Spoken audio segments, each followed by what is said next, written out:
मागच्या जून महिन्यामध्ये माझ्या घरासमोर नवीन वाढीव पाणी पुरवठ्याची पाईपलाईन खोदून ठेवली साहेब. उभा पाईप टाकला, आडवा पाईप टाकलाच नाही, फक्त रोड खोदून ठेवून दिला साहेब.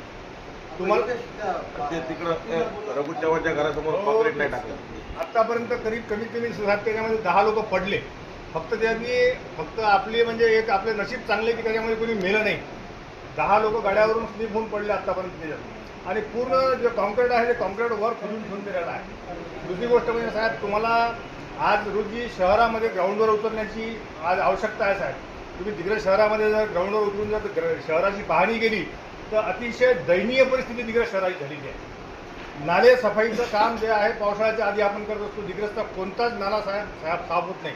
माझ्या एरियामध्ये, माझ्या त्या समोरच्या नालीमध्ये, स्टेट बँकेच्या नालीमध्ये आजपर्यंत मला कोणीही ते नाली साफ करताना दिसलं नाही सर.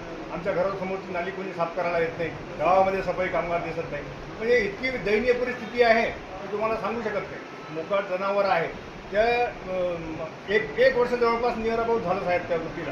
1 वर्षापासून आम्ही फक्त वाट पाहत आहे की कधी ही नाली दुसते आणि याचं पिचिंग कधी करते. परंतु त्याच्यावर कोणी पिचिंगही नाही केलं.